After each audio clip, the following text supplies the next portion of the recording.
जय हिंद दोस्तों। स्वागत है आप सबका अपने चैनल स्कूलिंग एजुकेशन पे। दोस्तों, हम लोग एनसीईआरटी और जेसीईआरटी भूगोल की पुस्तक कक्षा 8 की पढ़ रहे थे, अध्याय 2, जिसमें हम लोग ने कल पिछली कक्षा में भूमि भूमि उपयोग, मृदा मृदा के प्रकार के बारे में अध्ययन किया। ठीक है, आज हम लोग इसी अध्याय को आगे बढ़ाते हुए आज हम लोग मृदा के वर्गीकरण को देखेंगे, मृदा नियमनीकरण के बारे में देखेंगे, मृदा संरक्षण के उपाय देखेंगे। उसके बाद फिर प्राकृतिक वनस्पति, जल जल संसाधन और वन्य जीवन संसाधन के बारे में चर्चा करने वाले हैं। तो दोस्तों, अगर चैनल पे आप नए हो तो चैनल को सब्सक्राइब करें, वीडियो को लाइक करें और कमेंट करें, और जितने भी आपके फ्रेंड सर्कल हैं सबके साथ वीडियो को शेयर करें। दोस्तों, आइए स्टार्ट करते हैं। तो दोस्तों, हम लोगों ने पिछली कक्षा में देखा मृदा के बारे में। आज हम लोग झारखंड में मृदा का वर्गीकरण देखेंगे। ठीक है, तो हम लोग जानते हैं दोस्तों कि झारखंड का जो छोटा नागपुर पठार है, वहाँ से कई सारी नदियाँ का उद्गम हुआ, जैसे कोयल नदी, दामोदर नदी, ब्रह्मणी नदी, खरकई नदी और स्वर्णरेखा नदी। इन नदियों का उद्गम स्थल कहाँ पे है? तो आपका झारखंड का छोटा नागपुर पठार। ठीक है, अब झारखंड में मृदा कितने प्रकार के पाए जाते हैं? तो हम लोगों ने पढ़ा है दोस्तों कि पूरे भारत में लगभग 8 किस्म की मृदा पाई जाती है, जैसे लाल मिट्टी, काली मिट्टी, लेटराइट मिट्टी, आपके फिर वनीय मिट्टी, पर्वतीय मिट्टी, रेगिस्तानी मिट्टी, फिर क्षारीय मिट्टी, और क्या बोलते हैं मैंग्रोव मिट्टी जो है, डेल्टाई मिट्टी, बहुत सारा प्रकार की मिट्टी है। ठीक है, दलदली मिट्टी। तो उसी में से हम लोग देखते हैं झारखंड में कौन सी प्रकार की मिट्टियाँ पाई जाती हैं। ठीक है, तो सबसे पहला लाल मृदा। तो लाल मृदा कहाँ पाया जाता है? तो आपके राजमहल और दामोदर के क्षेत्र में, दामोदर नदी घाटी का जो क्षेत्र है वहाँ पे हम लोग देखते हैं कि लाल मृदा पाया जाता है। माइका युक्त मृदा, माइका मतलब अब्रक जो होता है ना दोस्तों, ठीक है, वही माइका युक्त मृदा वो कहाँ पे पाया जाता है? तो आपके वो कोडरमा, झुमरी तिलैया, बड़का गाँव के हजारीबाग का बड़का गाँव क्षेत्र, फिर मंदार पर्वत के आसपास में ये माइका युक्त मृदा है वो पाया जाता है। ठीक है, अब देखते हैं बलुई मृदा। तो बलुई मृदा जो है आपके हजारीबाग और धनबाद के क्षेत्र में पाया जाता है, बलुई मृदा। ठीक है, याद रखेंगे इसको। फिर आपकी जो काली मृदा है, काली मृदा जो राजमहल की पहाड़ियां हैं उन क्षेत्रों में आपको काली मृदा मिलती है। ठीक है, आगे लेटेराइट मृदा, तो ये कहाँ पे पाया जाता है? तो आपके रांची, पलामू, उसके बाद आपके संथाल परगना और सिंहभूम, पश्चिमी सिंहभूम और पूर्वी सिंहभूम, ये दोनों क्षेत्रों में क्या में जो लेटेराइट मृदा है वो पाया जाता है। आगे देखें दोस्तों, तो मृदा का जो निम्नीकरण है, मृदा हम लोग यूज कर रहे हैं। ठीक है, घर बनाने के लिए, कृषि करने के लिए और जितने भी क्रियाओं के लिए हम लोग मृदा का यूज कर रहे हैं। तो मानवीय क्रियाएं और जो प्राकृतिक क्रियाएं कहीं ना कहीं मृदा को हानि पहुंचा रही है। मिट्टी का कटाव हो रहा है, उसके कारण मिट्टी की गुणवत्ता में हानि आ रही है, तो उसके कारण से मृदा का निम्नीकरण हो रहा है। ठीक है, मृदा की उत्पादकता का घटना, ठीक, मृदा का अपरदन होना, जल का अभाव होना, मतलब मृदा में जल की कमी होना, और मृदा प्रदूषण, ये सब मृदा निम्नीकरण को क्या करता है? बढ़ावा देते हैं। ठीक है, निम्नीकरण को बढ़ावा देता है। अब ये कौन कौन से कारक है जो बढ़ावा देते हैं? तो मानवीय कारक और प्राकृतिक कारक भी मृदा के निम्नीकरण को बढ़ावा देता है। जैसे अभी मैंने बात की मृदा का अपरदन होना, तो ये प्राकृतिक कारक, जो जब तीव्र वर्षा होती है तो ढाल युक्त जो जमीन होती है वहाँ की क्या होता है? मिट्टी बह जाती है। इसी में हम लोग देते हैं, जो हम मानव द्वारा क्या बोलते हैं, निर्वनीकरण किया जाता है या फिर पशुओं के द्वारा अतिचारण किया जाता है, तो उन क्षेत्रों में क्या होता है? मृदा अपरदन होता है, जो निम्नीकरण को बढ़ावा देता है। हम लोग क्या करते हैं? खेतों में ज़्यादा मात्रा में कीटनाशकों और खादों का प्रयोग करते हैं और रासायनिक उर्वरकों का प्रयोग करते हैं, तो उसके कारण भी क्या होता है? निम्नीकरण होता है। ठीक है, मृदा निम्नीकरण में सहायक कारक के बारे में देखते हैं। मृदा निम्नीकरण के सहायक कारक कौन कौन से? तो अभी मैंने सबसे पहले चर्चा की वनोन्मूलन। ठीक है, निर्वनीकरण जो वनोन्मूलन है, अत्यधिक मात्रा में पेड़ों की कटाई, ये आपका एक मुख्य जो वनोन्मूलन है वो क्या करता है? मृदा निम्नीकरण में काम करता है। ठीक है, अभी मैंने चर्चा की इसके बारे में कि मानव जब अत्यधिक ज़्यादा मात्रा में कटाव करता है वन का, तो क्या होता है? काटने के बाद वहाँ की जो मिट्टी की पकड़ होती है वो हट जाती है, वर्षा उन क्षेत्र में बहुत कम होती है। ठीक है, अतिचारण, यह भी क्या करता है? यह भी क्या करता है? मृदा निम्नीकरण में सहायक देता है, मृदा अपरदन में सहायक देता है। ठीक है, वर्षा दोहन, वर्षा के द्वारा मृदा का अपरदन। ठीक है, भूस्खलन, ठीक है, बाढ़, रासायनिक उर्वरकों का अति प्रयोग, ठीक है, कीटनाशकों का अति प्रयोग, ये सब क्या है? मृदा निम्नीकरण में अधिक मात्रा में सहायता करते हैं। ठीक है, झारखंड में देखते हैं दोस्तों, झारखंड में जो है वो आपका चादरी अपरदन मुख्य रूप से होता है। अब ये चादरीय अपर्दन क्या होता है, तो एक इसको इंग्लिश में शीट अपर्दन बोलते हैं। जैसे कोई ढाल क्षेत्र है, भूमि है, ठीक है, तो उसके ऊपरी परत के जो भूमि है उसको बाढ़ के द्वारा या फिर वर्षा के जो जल है उसके द्वारा बहा लिया जाया जाता है, तो उसको हम लोग चादरीय अपर्दन बोलते हैं, ठीक है। ये चादरीय अपर्दन है, यही अवनालिका अपर्दन की जो है कार्य करता है। चादरीय अपर्दन अवनालिका अपर्दन का कार्य करता है। अवनालिका में क्या होता है, जो अपर्दन और नाली के अनुसार होता है, ठीक। आगे देख लेते हैं हम लोग दोस्तों। आगे बात करें तो मृदा संरक्षण के कुछ उपाय हम लोग देखते हैं, मृदा संरक्षण कैसे किया जा सकता है, ठीक है। अभी हम लोगों ने मृदा निम्नीकरण देखा, निम्नीकरण को रोकने मृदा संरक्षण कैसे करें उसके कुछ प्रमुख विधियां। तो सबसे पहला है रक्षक मेखला बनाकर। ये रक्षक मेखला क्या होता है, तो रक्षक मेखला जो है हम लोग देखते हैं तटीय प्रदेश से और जहाँ पे शुष्क प्रदेश है वहाँ पे उसके जहाँ पे से स्टार्ट होता है उसके बाउंड्री पे क्या किया जाता है, वहाँ पे पेड़ को कतारबद्ध लगाया जाता है, ठीक है। पेड़ को कतारबद्ध लगाते हैं जिससे पवन की गति क्या होती थी, रुक जाती है, ठीक है। जिससे मृदा अपर्दन रुकता है पवन की गति रोकने से, ठीक है। क्योंकि पवन एक प्रमुख शुष्क प्रदेशों में हम लोग देखते हैं कि पवन एक मुख्य भूमिका निभाता है मृदा अपरदन में। तो वही उसी को रोकने के लिए रक्षक मेखला बनाया जाता है ताकि वायु की गति को कम किया जा सके और जो मृदा अपरदन है उसको कम किया जा सकता है। दूसरा है समोच्च रेखीय जुताई। अब ये समोच्च रेखीय जुताई क्या होता है, तो पहाड़ी ढाल में वहाँ पे जो पहाड़ी की ढाल है उसके जो ढाल पे है ना, समोच्च रेखाओं में जो है समान ऊंचाई रेखाओं में हम लोग समानांतर जुताई देखते हैं, ठीक है। समानांतर जुताई ढाल के नीचे बहते जल को रोकने के लिए किया जाता है, ठीक। एक प्राकृतिक अवरोध के रूप में काम करता है, इसलिए समोच्च जुताई भी एक अहम फैक्टर मृदा संरक्षण के लिए, ठीक। नेक्स्ट है फसल आवर्तन। फसल आवर्तन मतलब क्रमिक उत्पादन बोल सकते हैं, क्रम से उत्पादन। जैसे हम लोग गांव में देखते हैं कि खेत को खाली नहीं छोड़ते हैं, ठीक है। जैसे गेहूं की कटाई हुई उसके बाद फिर चना की बुआई कर देते हैं, फिर देखते हैं जेठुआ लगा देते हैं, फिर उसके बाद तुरंत धान का उत्पादन कर देते हैं। मतलब खेत को जो भूमि है उसको ज़्यादा देर तक पड़ती नहीं छोड़ते, ठीक है। क्रम से उसका उत्पादन करते हैं, ये इसी को बोलते हैं फसल आवर्तन, ठीक। नियंत्रित पशुचारण भी एक अहम फैक्टर है आपके मृदा संरक्षण में। अगर हम क्या बोलते हैं जो चारागाह है वहाँ पे अगर अति चराई को कम करते हैं, नियंत्रित करते हैं, तो क्या होगा, मृदा अपरदन कम होगा, ठीक है। वनीकरण या वृक्षारोपण, अधिक मात्रा में वृक्षारोपण करना से हम लोग देखते हैं मृदा संरक्षण हो सकता है, ठीक है। समोच्च रेखीय रोधिकाएं और चट्टान बांध, वैदिक फॉर्म, ये सब भी आपके क्या है, मृदा संरक्षण के उपाय, संरक्षण के विधियां। नेक्स्ट अगर हम लोग देखते हैं, नेक्स्ट जो संसाधन हम लोग का वो है जल संसाधन, वाटर, ठीक है। तो जल क्या है, एक नवीनीकरण संसाधन है, ठीक है। हम लोगों ने पिछली संसाधन के चैप्टर में पढ़ा, ये एक चक्रीय संसाधन है ये, ठीक है। इसका पुनः उपयोग हम लोग कर सकते हैं, ठीक। तो जल एक महत्वपूर्ण नवीकरणीय संसाधन है, ठीक है। पृथ्वी के भूपृष्ठ के लगभग 3/4 मतलब 70% के आसपास आपका जल है ना। जो पृथ्वी का एक तिहाई भाग में स्थल है और लगभग और 3 तिहाई भाग में क्या है, आपके जल है, ठीक है। इसीलिए इसको जल को हम लोग क्या बोलते हैं, पृथ्वी को नीला ग्रह भी बोला जाता है। इसको जल ग्रह के नाम से भी जाना जाता है पृथ्वी को। क्यों जल ग्रह के नाम से जाना जाता है, क्योंकि इसके 3 भाग पे पानी है और 1 भाग पे जमीन है। लगभग 70% भाग पे आपका क्या है, पानी, ठीक। पृथ्वी पर जीवन जो है वो लगभग 3.5 अरब वर्ष पहले प्रारंभ हुआ, वो भी आपके महासागरों से ही प्रारंभ हुआ था, ठीक है। महासागरों से हम लोग देखते हैं सबसे पहले आपका जीवन प्रारंभ हुआ। हम लोग देखते हैं दोस्तों, पृथ्वी पे जो है लगभग 70% पानी है, लेकिन फिर भी जो हम लोग जल की समस्याओं से ग्रसित होते हैं, बहुत सूखा की समस्याएं आती। क्यों, क्योंकि जो महासागरीय जल है, ठीक है, 97% पानी लगभग आपका लवणीय जल है। कितना, कौन सा पानी है, लवणीय जल। हम लोगों ने पिछले अध्याय में पढ़ा हुआ है कि 97% जल है वो क्या आपका लवणीय जल है, ठीक है।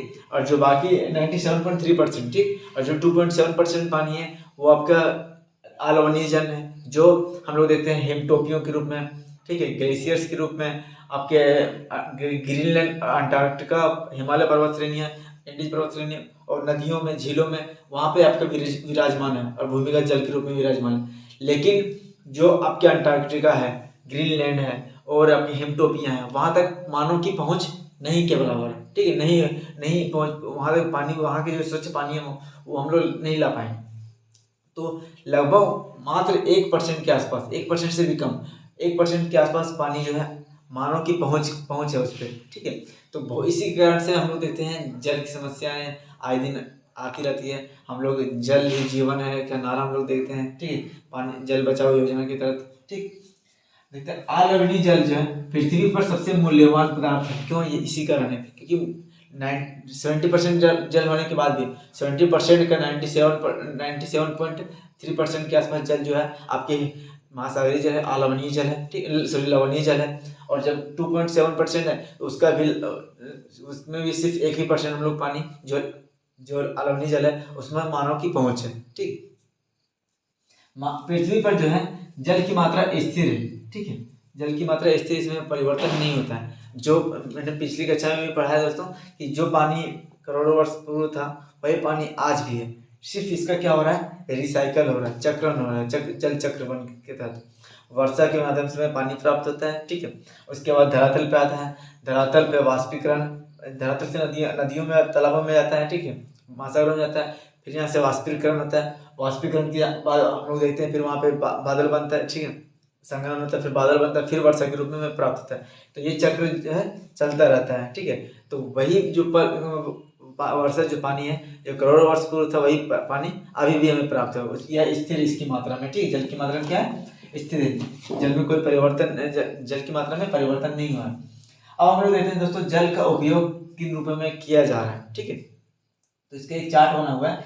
तो जो एक सर्कल है लगभग 100% है दोस्तों। हम लोग देखते हैं कि जो एक 100% है उसमें लगभग 89%, क्या 89% आपका क्या है, आपका 89% कृषि में ही उपयोग होता है। जो पानी है वो कृषि में 89% उपयोग होता है, ठीक है। 9% जो है वो पानी आपका क्या है, उद्योग में यूज करते हैं। जो धरातल के ऊपर जो पानी है, ठीक है, उसकी बात कर रहे हैं। तो 89% कृषि में यूज होता है, 9% आपका उद्योग में यूज होता है और मात्र 2% आपका घरेलू पदार्थ में यूज होता है। तो धरातल पे जो पानी है उसका हम लोग देखते हैं बहुत बड़ा भाग आपका किस में यूज होता है, कृषि में यूज होता है 89% के आसपास।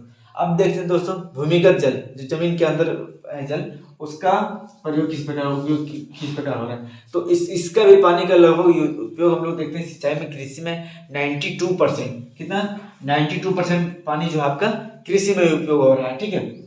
उद्योग में 5% और घरेलू उपयोग जो है आपके 3% है दोस्तों। इसके बाद हम लोग देखते हैं जल संसाधनों का संरक्षण। मानव और प्रकृति के बहुत सारे ऐसे क्रियाकलाप हैं जिसके कारण जल का जो है अति दोहन हो रहा है, ठीक है।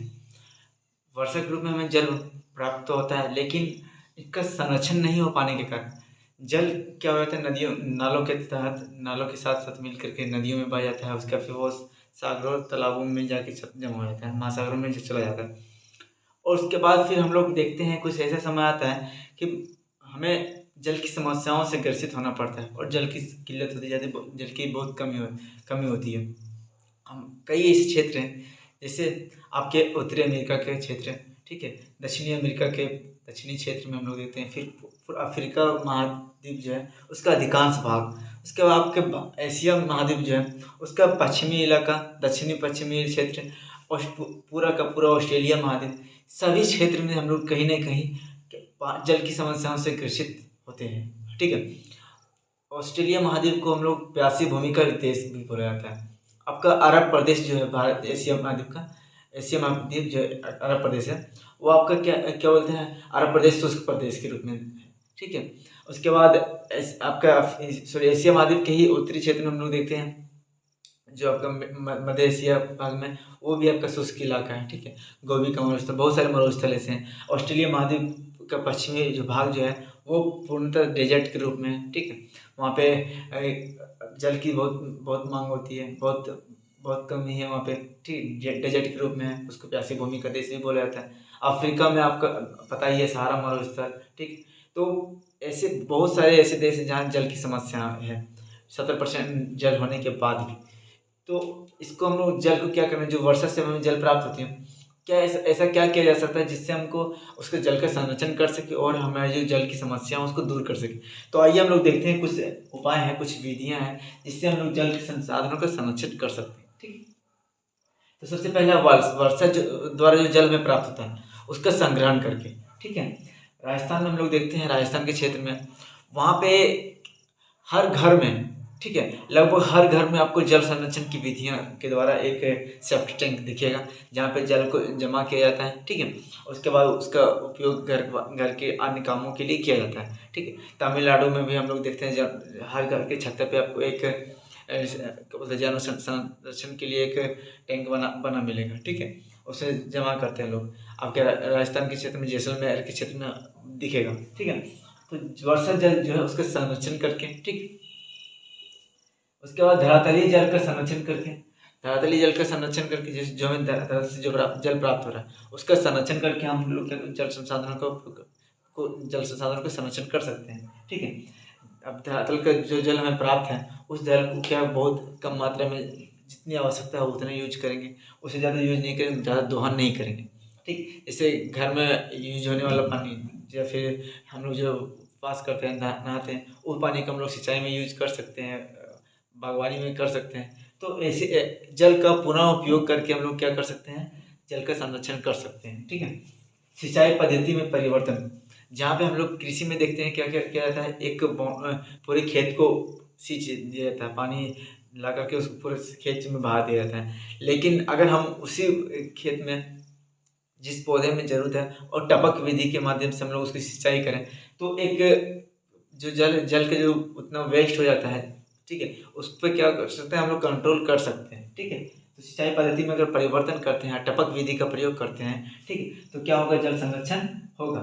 सागरीय जल का प्रयोग, वर्तमान में देखा जा रहा है दोस्तों कि बहुत सारे देश में ऐसी तकनीकों का डेवलपमेंट किया जा रहा है, कि तकनीकों का विकास किया जा रहा है जिससे हम लोग क्या, सागरीय जो जल है, सागरीय जल में हम लोग देखते हैं बहुत सारे कैल्शियम कार्बोनेट और बहुत सारे तत्व मिले हुए, नाइट्रेट सब मिले हुए, तो उसमें क्या उसका शोधन करके उसको यूजफुल पानी के रूप में कन्वर्ट करने की तकनीकी पद्धति प्रौद्योगिकी का डेवलपमेंट किया जा रहा है। ठीक है, सागरीय जल का उपयोग करके हम लोग क्या कर सकते हैं, जल के संसाधन में संरक्षण कर सकते हैं। ठीक, झारखंड में है दोस्तों डोभा का निर्माण, एक बहुत बड़ी मात्रा में डोभा का निर्माण किया गया। तो 30 फीट के आसपास का वर्ग क्षेत्र में डोभा का निर्माण किया गया। हर गांव में हर जिसकी भी भूमि है, अपनी पर्सनल भूमि, वो के उसके लिए एक फंड जारी किया गया और सब गांव में, जितने भी झारखंड में के सभी गांव में इसका कल इम्प्लीमेंटेशन किया गया। सब देखते हैं हम लोग कि डोभा का निर्माण किया गया। ठीक, तो डोभा निर्माण पद्धति भी एक कारगर सिद्ध हुई। ठीक है, उसके साथ साथ हम लोग देखते हैं वर्तमान में झारखंड में जो है तालाब की संख्या बहुत ज़्यादा है। तालाब खोद के वर्षा जल को संरक्षण करने की विधि अपनाई गई है। ठीक है, अभी जो है बहुत सारे जो तालाब है, पुराने तालाब हैं, सबको पुनर्जीवित किया गया है, उसको पुनः खोदन किया गया, फिर से खोदा गया है। ठीक, तो डोबा निर्माण, तालाब निर्माण, ये आपके वर्षा जल संरक्षण के उपयोगी विधि है। ठीक, जल का पुनः चक्रण, जो हम लोग जल यूज करें उसका पुनः चक्रण करके, पुनः उपयोग करके हम लोग क्या कर सकते हैं, आपके वर्षा जल संरक्षण कर सकते हैं। ठीक, ये एक अहम फैक्टर से हमेशा एग्जाम से पूछे जा सकते हैं, इसको याद रखेंगे। ठीक, नेक्स्ट दोस्तों, नेक्स्ट जो संसाधन है अपना, वो प्राकृतिक वनस्पति और वन्य जीव संसाधन है। ठीक है, तो हम लोग देख लेते हैं। तो प्राकृतिक वनस्पति जो है कहाँ से प्राप्त होता है, हमें वन से प्राप्त होता है। ठीक, तो वनस्पति एवं वन्य जीव जो है बहुत बहुमूल्य संसाधन है। हमें वनों से बहुत सारे क्या बोलते तत्व प्राप्त होते हैं, वनों से पेड़ पौधे प्राप्त होते हैं। ठीक है, वायु शुद्ध, वन का जो पेड़ पौधे वो वायु को शुद्ध करने का भी काम करते हैं। ठीक, हम लोग कार्बन सिंक के रूप में वन काम करता है। ठीक, पर्यावरण और परितंत्र में संतुलन बनाए रखता है। ठीक है, हम लोग देखते हैं क्या करता है, जो वन जीव जो है वो पर्यावरण और परितंत्र में क्या करता है, संतुलन बनाने का काम करता है। दोस्तों हम लोग देखते हैं शंकुधारी वन जो है, वन से हमें बहुत सारे क्या होते हैं, लकड़ी प्राप्त होती है, जिससे हमें लुगदी मिलता है। वन से हमें देखते हैं वन्य जीव प्राप्त होते हैं, जिससे चमड़े का उपयोग किया जाता है। उसके बाद फिर उसके क्या बोल सकते हैं, जो चमड़े का उपयोग किया जाता है, मांस मांस के लिए, शिकार के लिए यूज करते हैं। फिर ठीक है, वनों का सॉरी जीव जंतुओं का वन से हम लोग औषधि प्राप्त होता है। ठीक, पेड़ पौधे पेड़ प्राप्त उसका फिर कागज बनाया जाता है, लुगदी बनाया जाता है, रबड़ बनाने के लिए यूज होता है। और पत्ते, आदिवासी समुदाय में हम लोग देखते हैं कि वो लोग पत्ते और उसका फिर वन के जो उत्पाद होते हैं उसको मधुमक्खी मधु, ये बहुत सारे उत्पाद हम लोग देखते हैं वन से प्राप्त होते हैं हमें। उसी में शंकुधारी वन से जो है मुलायम लकड़ी प्राप्त होते हैं, इमारती लकड़ी प्राप्त होते हैं। ठीक है, आगे देखते हैं भारत का जो उत्तर पूर्वी भाग है वहाँ पे वन देखते हैं। जो उत्तर पूर्वी जो आंध्र प्रदेश है वहाँ पे क्या करते हैं लोग, बांस का उत्पादन करते हैं और बांस से विभिन्न तरह के वस्तुओं का निर्माण करते हैं। बांस का उत्पादन हमें प्राप्त होता है कहाँ से, उत्तर पूर्वी भारत के क्षेत्र से। ठीक है, आगे प्राकृतिक वनस्पति का वितरण किस प्रकार है दोस्तों। तो जलवायु एवं मिट्टी की भिन्नता के कारण हम लोग अनेक प्रकार की जो प्राकृतिक वनस्पति हैं पाई जाती है। प्राकृतिक वनस्पति में हम लोग देखते हैं दोस्तों क्या होता है कि जिस प्रकार की भूमि जिस क्षेत्र में पाई जाती है और जलवायु उस क्षेत्र में किस प्रकार पाई जाती है और वर्षा की मात्रा किस प्रकार की है, उसके आधार पे हम लोग देखते हैं प्राकृतिक वनस्पति में भिन्नता पाई जाती है। जैसे उष्णकटिबंधीय क्षेत्र है, जो विषुवत रेखीय क्षेत्र हैं, उष्णकटिबंधीय क्षेत्र में हम लोग देखते हैं बहुत सघन वन प्राप्त होते हैं, वहाँ पे सघन वन मिलते हैं। ठीक है, वहाँ पे वर्षा अधिक होती है तो और तापमान अधिक होता है, तो वहाँ पे बहुत बड़े बड़े वृक्ष पाए जाते हैं। ठीक है, और सघन वन पाए जाते हैं, सदाबहार वन पाए जाते हैं। उससे कम मात्रा में हम लोग देते हैं मानसूनी क्षेत्र में हम लोग देते हैं जो पतझड़ वन पाए जाते हैं। पेड़ों की संख्या कम हो जाती है, फिर पेड़ों की हाइट भी कम हो जाती है। उससे कम वर्षा वाले क्षेत्र में घास प्रदेश विकसित होते हैं। ठीक है, उससे कम वर्षा वाले प्रदेश में हम लोग देखते हैं झाड़ियों का विकास होता है। ठीक है, और जहाँ पे बहुत कम झाड़ियों का विकास होता है, कटीले झाड़ियों का विकास होता है शुष्क प्रदेशों में। ठीक, ध्रुवीय प्रदेश में हम लोग चल जाते हैं जहाँ पे तापमान बहुत कम, वर्षा बहुत कम, वहाँ पे काई लाइकन का प्राप्त होता है। ठीक है, काई लाइकन मॉस और लाइकन हम लोग देखते हैं ध्रुवीय प्रदेश में। तो जिस प्रकार से वहाँ का तापमान है, वर्षा है और जल है तो मिट्टी है, तो उसके में भिन्नता के कारण हम लोग देखते हैं कि प्राकृतिक वनस्पति के वितरण में भिन्नता भी मिलता है। ठीक है, ध्रुवीय प्रदेश में काई मॉस लाइकन प्राप्त होते हैं। ठीक है, उष्णकटिबंधीय क्षेत्र में क्या बोलते हैं सदाबहार वन पाए जाते हैं, देवदार सब वृक्ष पाए जाते हैं। ठीक, प्राकृतिक वनस्पति और वन्य जीवन का संरक्षण क्यों जरूरी है। प्राकृतिक हम लोग देखते हैं क्या दोस्तों, प्राकृतिक वनस्पतियों का 200 वर्ष पूर्व हम लोग देखते हैं कि बहुत ज़्यादा इसका दोहन किया गया। जब रेलवे का बिछाया जा रहा था रेलवे, तो इमारती लकड़ियों के लिए, कठोर लकड़ियों के लिए वनों को पूरा बहुत ज़्यादा साफ किया गया और उसका प्रयोग रेल की पटरियों बनाने में किया गया। इसी तरह हम लोग देखते हैं उस टाइम पे शिकार बहुत ज़्यादा चल रहा था, पशुओं का शिकार, जंगली जानवरों का शिकार किया जाता था बहुत ज़्यादा अपने शौक के लिए। ठीक है, तो अपना रुतबा बढ़ाने के लिए जंगली जानवरों को शिकार करते थे, घर में उसके चमड़े लगाया करते थे, उसका मुंडी, तो बहुत सारी चीज़ें थी जिसके कारण प्राकृतिक वनस्पति और वन्य जीव का अति दोहन हुआ। ठीक, जलवायु परिवर्तन भी हुआ। ठीक है, मानवीय और प्राकृतिक कारक जो इसमें बहुत योगदान रहा। ठीक है, प्राकृतिक वनस्पति को नष्ट करने में हम लोग देखते हैं वनोन्मूलन। ठीक है, वृक्षों की कटाई। ठीक, वनोन्मूलन हो गया आपका, मृदा अपरदन, फिर निर्माण कार्य, गृह निर्माण हो सकता है या फिर उद्योग निर्माण हो सकता है, बगीचे बनाने के लिए, पार्क बनाने के लिए, बहुत सारे निर्माण कार्य हैं। बिल्डिंग बनाने के लिए नगरीकरण, इतना तेजी से नगरीकरण हो रहा है तो उसके कारण निर्माण कार्य। ठीक है, और दावानल मतलब वनों की अग्नि। ठीक है, वन में जो लगने वाली अग्नि है उसके कारण, और भूस्खलन, ये प्रमुख प्राकृतिक कारक है दोस्तों जो आपके प्राकृतिक और वनस्पति और वन्य जीव संरक्षण में वन्य जीव को नाश में प्रमुख योगदान देता है। ठीक है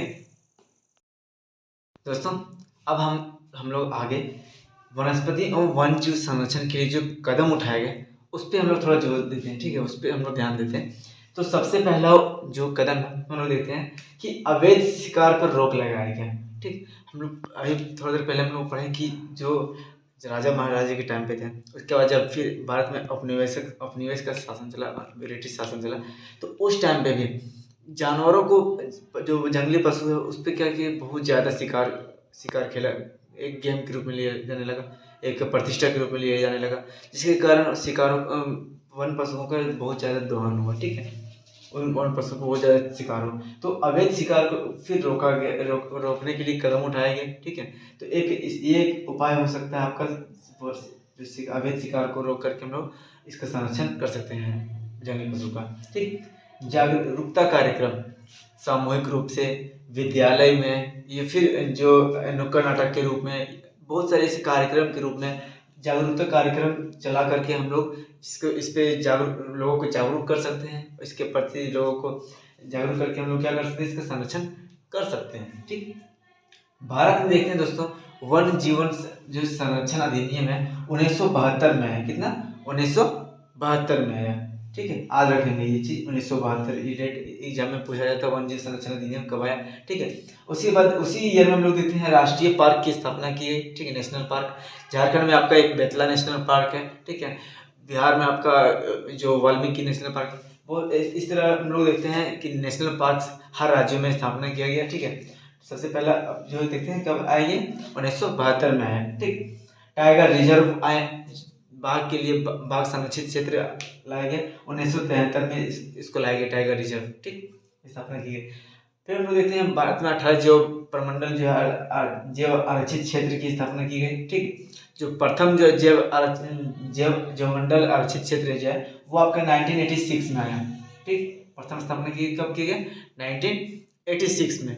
ठीक, CITES, ठीक, ये एक अंतर्राष्ट्रीय संस्था है, अंतर्राष्ट्रीय परिषद है, जो पौधों प्राणियों को जो है संरक्षण के लिए किया गया। ठीक है, जो अब दोस्तों अल्लाह बात करें तो पौधों और प्राणियों का जो है मतलब पौधों और प्राणियों का संरक्षण प्रत्येक नागरिक का कर्तव्य है। तो हमें इस पे जोर देना है दोस्तों।